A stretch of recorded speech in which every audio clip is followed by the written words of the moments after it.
챕터 2. 난독을 이겨내기. 어디로 가야 할지 모르겠다면 그냥 가라. 이상한 나라의 앨리스. 책과 멀어진 난독 치료법. 국민 독서 실태 조사를 보면 성인이든 청소년이든 독서를 하지 못하는 이유 1위는 여러 이유로 시간이 없다는 것이고, 2위는 책 읽기가 싫고 습관이 들지 않아서라고 답했다. 지금까지 살펴본 스크린과 인터넷이 바로 이 두 가지에 정확하게 영향을 미친다. 하루 평균 6시간 이상을 잡아먹고 있기 때문에 상대적으로 책 읽는 시간이 없을 수밖에 없다. 또한 인터넷을 하는 뇌는 책 읽는 것을 힘들어한다. 당연히 책 읽는 게 싫어지고 습관 들이기가 힘들 것이다. 그렇다면 난독이라는 독을 어떻게 치료할 수 있을까? 난독이라는 독은 지독해서 복합치료가 필요하다. 하지만 앞으로 제시하는 치료법을 실행만 한다면 확실한 효과를 볼 수 있다고 자부한다. 난독을 이기는 환경 설정. 누차 강조하지만 자신에게 한계를 두면 절대 문제를 해결할 수 없다. 뇌의 가소성 때문에 난독이 되었지만 또한 뇌의 가소성으로 난독을 치료할 수 있다. 뇌는 우리가 하는 행동을 그대로 반영하기 때문이다. 난독은 어느 누구라도 극복할 수 있다.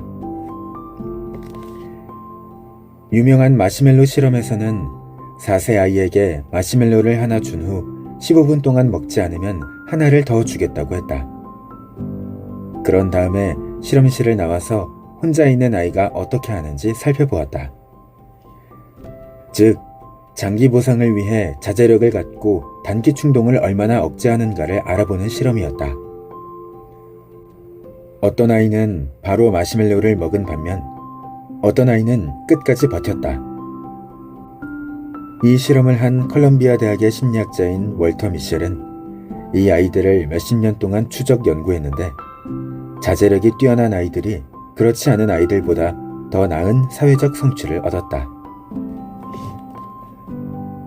그런데 미셸 박사는 아이들의 영상을 계속 보다가 두 그룹의 결정적 차이점을 알게 되었다. 마시멜로를 먹어버린 아이들은 마시멜로를 뚫어져라 쳐다보면서 유혹에 저항하느라 발버둥을 쳤다. 반면에 마시멜로를 먹지 않았던 아이들은 엄청난 의지력으로 욕망을 참은 것이 아니라 마치 눈앞에 마시멜로가 없는 것처럼 행동했다. 실제로 인터뷰를 해보니 자제력이 뛰어났던 아이들은 마시멜로를 구름이나 솜사탕처럼 생각했다고 한다. 결과적으로 유혹에 저항한 아이들은 무너진 반면 유혹을 어떻게든 피해간 아이들이 승리를 거둔 것이다. 이후 미셸 박사가 아이들에게 유혹을 피하는 방법을 알려주자 마시멜로를 먹지 않고 15분 동안 버틴 아이들이 많이 늘었다. 앞에서 살펴보았듯 우리의 인지 능력은 제한적이다.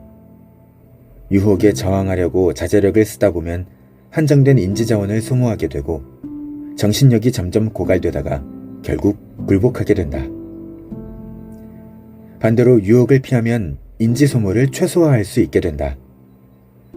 만약 이 실험에서 실험실에만 있어야 한다는 규칙이 없었다면 눈앞에 있는 마시멜로가 없는 것처럼 행동했던 아이들은 그냥 실험실 밖으로 나갔다가 15분 후에 들어왔을 것이다. 유혹에 무너졌던 아이들 상당수도 밖으로 나갔다가 오는 것으로 유혹을 피했을지도 모른다.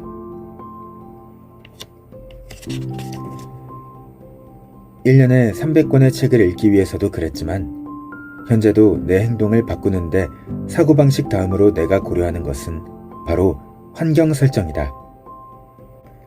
스크린과 인터넷의 유혹을 피하는 나의 방법을 말해보겠다. 일단 집에 텔레비전이 없다. 그러니 자연스럽게 텔레비전을 보는 일이 없다.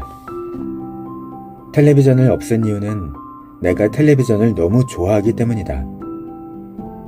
나는 드라마를 중간에 보게 되더라도 금방 빠져든다. 물론 텔레비전을 전혀 보지 않는 것은 아니고 웹사이트에서 돈을 써서 본다. 돈은 조금 더 들지만 그 때문에 그 프로그램을 과연 봐야 할지 다시 생각하게 된다. 독서를 방해하는 가장 어려운 문제는 바로 스마트폰인데 일단 나는 모든 푸시 알람을 끈다.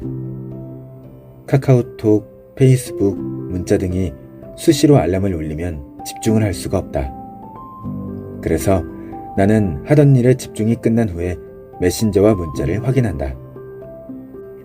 알람을 꺼놓아도 아이콘 설정을 해두면 스마트폰을 켰을 때 몇 개의 메시지가 왔는지 바로 확인할 수 있다. 또 나는 독서를 할 때나 글을 쓸 때 정말 중요한 연락이 올 상황이 아니라면 스마트폰을 비행기 모드로 바꾼다. 특히 새벽이나 일과를 마친 밤에 그렇게 하는데 그때는 상대적으로 중요한 연락이 올 것이 없기 때문이다. 비행기 모드로 바꾸면 나에게 오는 모든 전송이 끊기며 스마트폰은 나를 방해하지 않는다. 나는 가사 없는 음악을 들으면서 독서나 글을 쓰기 때문에 스마트폰을 켜놓지만 그렇지 않다면 잠시 꺼놔도 좋을 것이다. 페이스북이나 트위터, 인스타그램 등을 자주 하는 사람은 책을 읽기 전에 SNS에 글이나 사진을 게시하지 않는 편이 좋다. 뇌의 기본망이 뭔지 기억하는가? 우리는 항상 타인을 생각한다. SNS에 내가 무언가를 게시하면 뇌는 끊임없이 친구와 팔로워들의 반응을 살피게 된다. 좋아요는 눌렀을까? 댓글 쓴 사람은 없나? 이런 생각들을 하는 순간 책에 집중하지 못하게 된다. 나는 이 책을 쓰기 전에 페이스북에 게시를 하지 않으려고 마음먹었다. 그런데 다른 사람들의 글을 보면 무언가를 쓰고 싶은 욕망이 주체할 수 없이 자주 올라왔다. 하지만 만약 내가 페이스북이나 블로그에 글을 게시하면 그에 대한 반응에 신경을 안 쓸 수 없고 이는 지필에 악영향을 미칠 게 뻔했다. 그래서 특단의 조치를 취했다. 페이스북 친구들에게 지필에 들어가니 잠시 잠수를 탈 것이라고 선언한 것이다. 효과는 좋았다.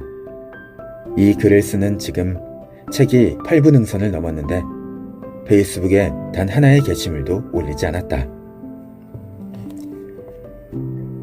종합해보면 자신의 생활 환경을 면밀히 살펴서 스크린의 유혹에 저항하지 말고 피할 수 있는 상황을 최대한 만들면 난독을 치료할 수 있는 기회를 얻게 될 것이다.